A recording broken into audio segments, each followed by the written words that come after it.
సద్గురువు జ్ఞాన కరువును తీర్చు కల్పతరువు.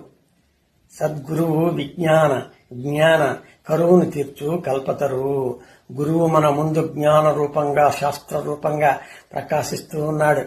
అందరు గురువులు కాదనుకోండి, శాస్త్రాలు చదువుకున్నంత మాత్రం చాలా భక్తి కూడా ఉండాలి, విశాల భావం ఉండాలి.